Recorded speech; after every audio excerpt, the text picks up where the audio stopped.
And if I told you once, I ain't gonna tell you twice. Salute all my real ones.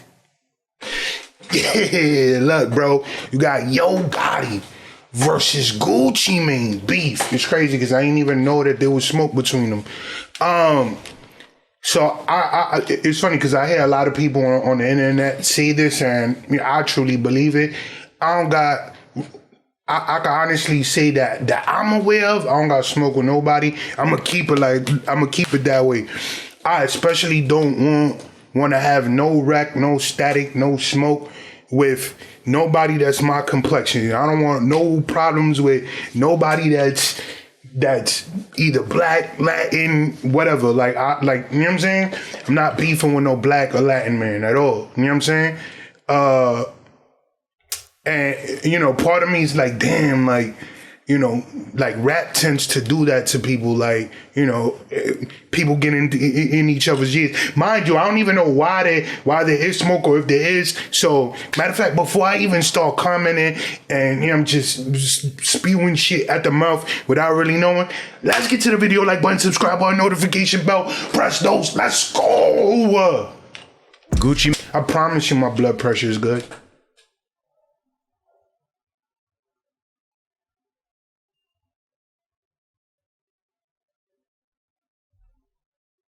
Mane and Yo Gotti are two of the biggest OGs in the game today. They both put on for their cities, and the music went even crazier when they worked together. But one small misunderstanding destroyed their whole relationship and sparked a wild beef that turned them against each other. Here's what went down. Gucci Mane and Yo Gotti are certified legends. Before Kanye came in and changed the whole game, hip-hop was all about dudes flexing and talking about their work in the trenches. So it only made sense for two of the most authentic street artists to link up and work together. They might have been raised in different cities, but their come-ups are similar. Both of them grew up hustling at a young age and doing whatever it took to survive in the streets. They both started to gain a buzz around the same time, and real recognized real, so there was a lot of mutual respect between the two. They started collaborating together on tracks like Mo Money and Bricks. Fans went crazy for the singles, so Gucci and Gotti took it a step further and dropped a whole mixtape together called Definition of a G. Then they followed up with the tape G Shit. Everyone was feeling the music, and it seemed like Gucci and Gotti was about to take over the entire industry together. But before they could become hip-hop's next hottest duo, everything fell apart over. Yo, that is so crazy because there was a time in rap where not a time in rap, but there was a time in the late 2000s. I forgot how young I was, but I really wasn't up on rap like that. Probably because the sound had shifted, right? So yeah, I went from New York to Atlanta sound, and I wasn't used to it. I used to love the beats, but just the style of rapping and what it was about was so different that I took a step back from it. So I remember there used to be this kid. I'm not gonna remember son name, but he used to always be yo, Gucci is the illest, he's the dopest, and every time Gucci dropped a mixtape, I'm like, yo, damn, I don't know his name, but anytime I would see him, yeah, I'm listening to Gucci. All he used to listen to was Gucci, Meek Mill, and Lloyd Banks. And I'm like, yo, that's a wild combination. But then I started hearing Gucci's music. I'm like, nah, he fire. And there's a bunch of singles from Yo Gotti that, you know what I'm saying, I seem to always have them in my playlist. So the fact that these two got two mixtapes together, I know it gotta be flames, because they both dope in their own way. Word. And I'm not just saying that to say that if I felt like one of them was trash, I would say it, but they both actually fire. Word. For some petty beef. In October 2012, Gucci was doing a press run for his new project called Trap God. The release date was set for the 17th of the month, which was an important day for him. 1017 is Gucci's label, and he was determined to drop on that day after hyping up the release for months. For Gucci, this was his next big step as an artist and a label owner.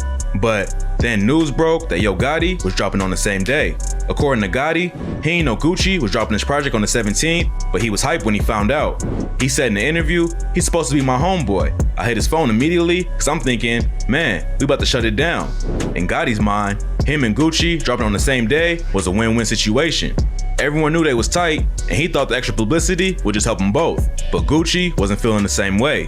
Gotti said, so I hit him up to chop it up like that. He ain't hit me back. He ain't answer. Gotti thought Gucci might change his number or something. So he hit someone from his camp and told him to have Gucci reach out. Gucci never got in touch with him, but Gotti still wasn't pressed about it because he thought they were still cool. Then, right before the release date, Gucci tweeted out, why would another artist put their mixtape out on 1017 if they ain't Brick Squad? You ain't me, hashtag Trap God. Gotti saw the tweet and tried to reach out immediately. He said they chopped it up on the phone, but also told the interviewer, from that point, I realized that homie had an issue, for whatever reason it was. Even though he didn't get why Gucci was upset, Gotti still considered him a friend. So he decided to change his release date to the next day. But apparently, that wasn't the only problem. Gotti told the Breakfast Club that when he called Gucci about the release date, WAP just talked about how Gotti was working with his ops. Gotti had just dropped a remix for his track Racks and featured T.I. and Jeezy. Everyone knows about Gucci and Jeezy's legendary beat. Oh, I mean, yo, all right, so hold on, bro. Hold on. And mind you, I don't know how true this story is, but it's like, all right, what was Gotti wrong to try to drop? I don't even know who announced it first, but let's say Gotti was like, all right, cool, like I'm gonna drop on the same day, like no problem. Then he realizes that Gucci got a problem with him. The fact that the man talking about Yo Gotti is reaching out to you, and he changes the date out of respect for you, because it's like, all right, cool, like I realize there's a problem. Out of respect for you, I changed the date. You know what I'm saying? And I'm reaching out to you to figure out, like, if it's smoke, like it's a relief. Plus, if it's a mixtape, like there ain't nothing about taking a mixtape and dropping it a day or a week later, like it's a mixtape. Now, if it's an album, like that might be different because, you know, physical copies, like if y'all don't know how it works, right? Like, you know, the company, the record labels have to ship out, well, I mean, it's not as important now, but they would ship out all the CDs and the stores will have them and they'd be ready to put them out on the shelves. So it's way more difficult and you're asking a lot to push back an album that had like actual physical CDs, as opposed to a mixtape that you probably just gonna release online. It's gonna get bootlegged anyway, right? So I guess what I'm saying is, if Yo Gotti's reaching out to you and he's like, yo, bro, like I ain't know that this was so important to you. I changed the date without you even asking me. I'm gonna change the date. But then you're coming back and you're saying, yo, you working with my ops, la da da da da. I mean, that's a tough one, right? Because it's like, from what I've seen in rap, like they could be like rapper A could be cool with rapper B and C, but rapper B and C got smoked. But rapper A will still work with both of them, and rapper B and C will still be cool with rapper A, right? Like, y'all follow me on that. So it's like the way, and it's funny because like I used to always think that that's funny. Like, yo, hold on, if I rock with this artist and he got smoke with this artist, and it's like real smoke. If I go work with that artist, like the first artist is probably gonna be like, yo, bro, like you rocking with them, like how I know if something go down, you ain't gonna be on their side, right? Because it goes back to the whole, you know, street mentality where it's like, yo, if you're not with me, you against me, and I don't have the time to try to figure out if you're playing both sides of the fence, if you're truly playing both sides of the fence. So it's a simple way of attacking it, but it's like, bro, like he made a song with artists from the South, like, you know what I'm saying? He made a song with T.I. and Jeezy, like, I don't know, man. I guess cause I'm so used to like rappers working with one rapper and that rapper has beef with another rapper, but the guy still works with the other rapper anyway. Like I just don't see how this is a big deal. So he wasn't cool with Gotti working with a dude who allegedly sent shooters to his crib. Check out our video on Gucci Mane and Jeezy for a deep dive into this wild story. But Gotti wasn't the only one crossing sides to work with people. Gucci was tight with Young Dolph, who was one of Gotti. So then what we talking about, bro? What are we talking about? Like, if you gonna work with Dolph, but the question is, and I'm gonna let him explain. If you was at the same time working with Dolph, then You know what I'm saying? And everybody know, like, it's smoke on that part, right? Between Dolph and Gotti and Black Youngster. You know what I'm saying? Like, it's par for the course, bro. It's just the music business. Like, damn, shorty standing up in the background. Dick, hold on. Hold on.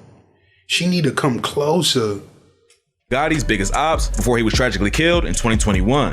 They collabed all the time and even dropped a project together in 2013. Go watch our video on the crazy beef between Gotti and Dolph for more info. WAP and Gotti hashed it out over the phone, and Gotti thought everything was cool. But what happened next will put an end to their partnership for good. Gucci hopped on a radio interview and said, "My main problem with him is that he dropped his mixtape on 1017 and tried to like ride my wave. Why would you drop it if you went on 1017? And when I call you as my partner to ask why you did it, you say, oh, I didn't know you were dropping the mixtape."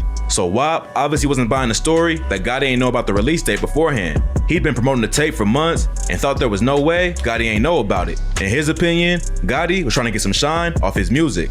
At this point, Gotti still wasn't trying to escalate the situation, so he moved his release date to 1018, but their relationship was already damaged, and now it was about to get even worse.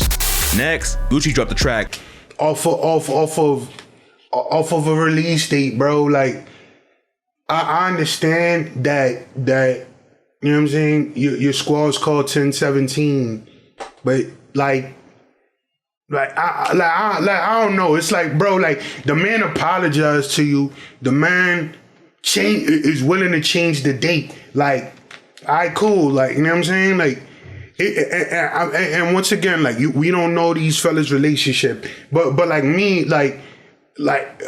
that's all it, like, I don't know. It's just like, yo, is that all it is that it takes? Like, bro, if you made that, like, if you saying that that's an honest mistake, all right, cool. You know what I'm saying? I'll give you a pass, especially if we rock with each other.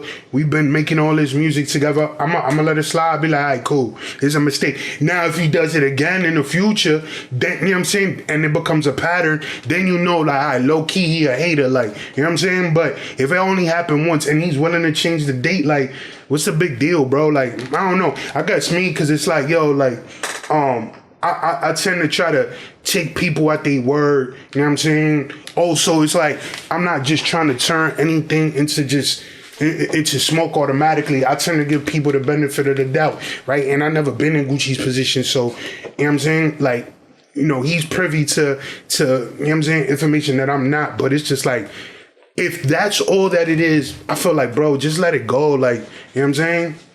Just let it go. He'll drop the next day. You know what I'm saying? Y'all can celebrate it. Everything's hashed out, squashed. Keep it pushing. Birds of a Feather, where he took shots at a bunch of his ops. He dissed Jeezy, T.I., and dropped the line, all right, hold on. So earlier he said, yo, he did a song with Jeezy and T.I. I ain't know that Gucci. I know about the Gucci and Jeezy joint, and that versus was crazy. But I ain't know, like, that there was smoke between T.I. and Gucci.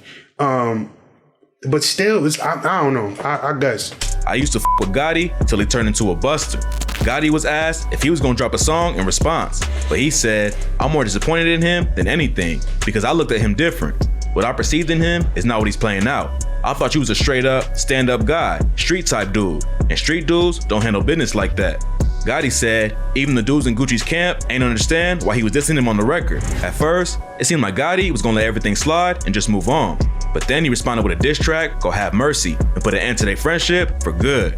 That would have been enough, but then the beef took a twist that turned the disrespect up to 100. Gotti revealed in a Breakfast Club interview that he slept with Gucci's wife, Keisha Kayor, back when WAP was in jail over probation violations.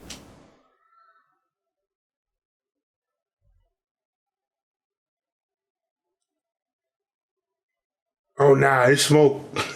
I'll take everything I said back, bro. I'll take everything I said back. It's smoke. It's yo, nah, you know what I'm saying? You don't cut, yo.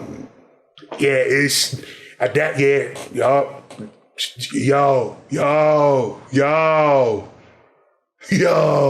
You come between a man and a wife. Come between a man and a wife.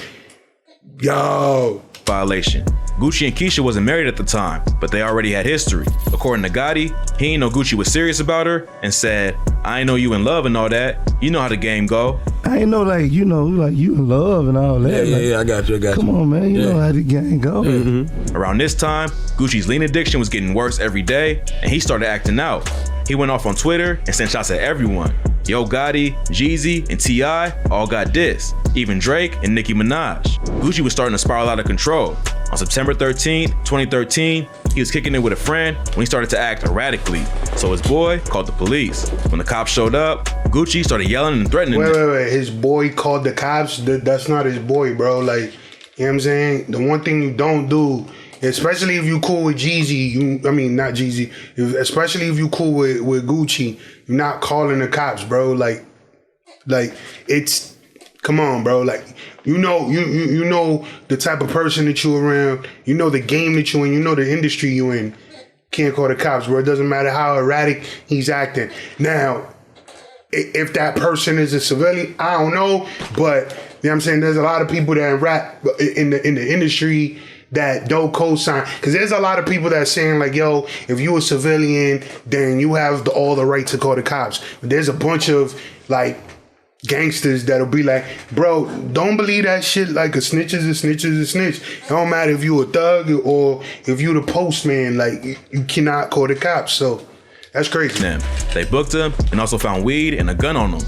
Sources close to him reported that Gucci was hospitalized after the arrest because he was having seizures from lean. Then, on December 3rd, 2013, he was charged with 2 counts of possessing a firearm as a convicted felon. He was facing up to 20 years in prison if convicted. Gucci was at the top of the rap game, but his substance abuse and other criminal behavior was about to destroy everything. In 2014, he accepted a plea deal that would keep him behind bars until late 2016. Getting locked up turned out to be the best possible outcome for Gucci. He quit lean and dropped 40 pounds in his first 2 months inside. Having his freedom taken away put everything into perspective. He wasn't locked up in the cushy white collar kind of joint for celebrities. He was placed in a medium security prison that WAP called a place that's full of death, full of violence, full of despair. It motivated me to change my life because I'm never going back there. He ain't used his status as a celebrity to make things easier either. He told author Malcolm Gladwell, I pride myself on just being a man. I didn't stand on the fact that I was a rapper. I stand on the fact that I'm Roderick Davis, the man, and I made everybody who dealt with me deal with me as Roderick Davis, the man. From the corrections officers, from the judge, from the lawyer, from federal prisoners. After he was released in May 2016, Gucci had a new shot at life. He's off the drugs, a new father, and 1017 was doing better than ever. But Yo Gotti was taking himself to the next level as well. His label Collective Music Group was signing all kinds of new talent, and he got into the real estate game too. But even though he was trying to live a more positive lifestyle, Gucci couldn't stay away from controversy completely. Apparently, he was still upset with Angela Yee from The Breakfast Club for asking Gotti about hooking up with Keisha Kayor back in the day. In 2019, he called her a punk ass and threatened to slap DJ Envy on sight. So I'm gonna confront him about what him and Angela did, and if he come at me wrong, I'm gonna slap the shit out of him. But they beef goes back further than that. In 2016, WAP went on The Breakfast Club and said Yee tried to hit that's crazy. him up. Yee straight up denied it, but Gucci shot back and said, you used to be texting me, what hotel was you at, and stuff like that. Apparently, more was going on behind the scenes, because in 2019, Gucci claimed that he was banned from The Breakfast Club for what he said. Yee addressed the rumors about her involvement with Gucci and denied them again. She said that Gucci was still mad about her interview. He's upset to this day, and I guess he felt some vendetta toward me. Later, Gucci came out and said he wasn't actually banned from the show, but claimed that they did not interviewing him every Yo, you see how stupid that Cuban is, bro? Later, Gucci came out and said he wasn't actually Yo, that's the stupidest Cuban I done seen, bro. That's crazy. Like, nah, this boy ran up in Fort Knox and melted a whole brick of gold down and had it chopped up and thrown on his neck, bro. That shit crazy. Crazy, that's fire. Would I wear something? Nah, it's too gaudy. But still, that's fire. They banned from the show, but claimed that they did not interviewing him every time he reached out. Then, in an interview with Charlemagne, he doubled down and said DJ Envy was afraid of him. He ain't had the nuts to come. I'ma confront him about what he and Angela did, and if he come at me wrong, I'ma slap the shit out of him. It ain't gonna be his first time getting slapped. DJ Envy responded on Instagram and made it clear he wasn't letting the threats get to him. Wait, all right, hold on. Let's read what Envy wrote. DJ Envy responded on Instagram. Okay, me and my dog.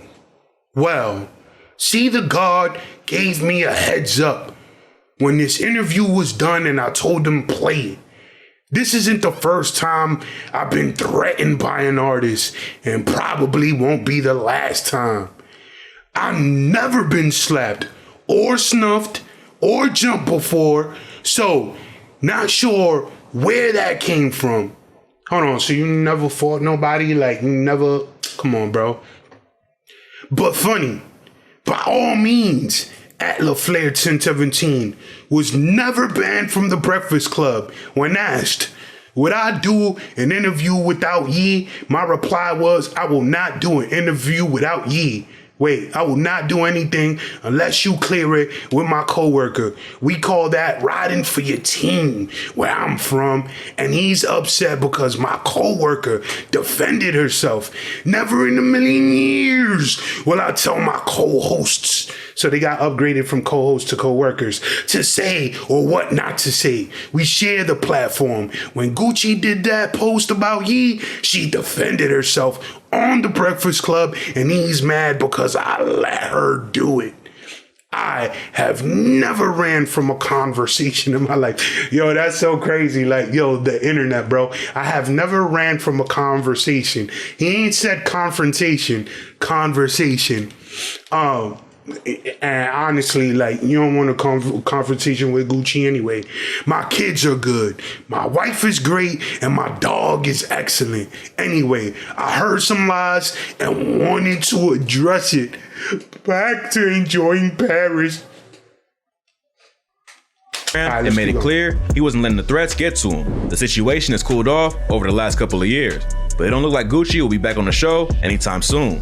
Since getting out of prison, Gucci hasn't gone after Yo Gotti. It ain't clear exactly where they stand with each other, but for right now, it don't seem like they actively beefing. Gotti always acted like there was never a real issue anyway. He only got really involved after Gucci wouldn't let it go. Even when Gotti talks about smashing Keisha Kayor, it wasn't like he brought it up to disrespect Gucci. He was just answering the question truthfully. A lot of rappers would have flexed that in a diss track, but Gotti just said his piece and kept it pushing.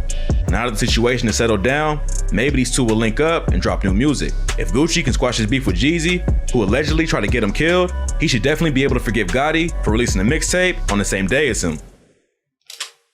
There are yeah, pretty much. Yeah, I don't know, bro. I feel like after a certain age, after you make a certain amount of money, it's like, bro, unless you got real problems with this person, like, unless money was involved or a family member got killed, like there's no need for unnecessary beef, bro. Like, it's just like, you know what I'm saying? Like, it's just not. I'm just gonna leave it at that.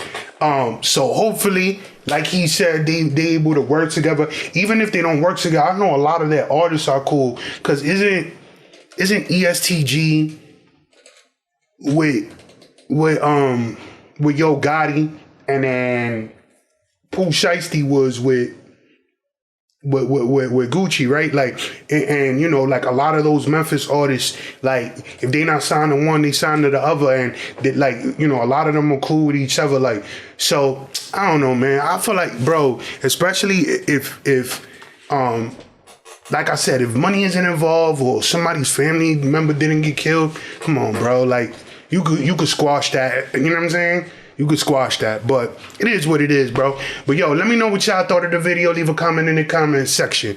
My name is Reign. Catch you on the flip side. RCP salute. Wait for it. Dab on him.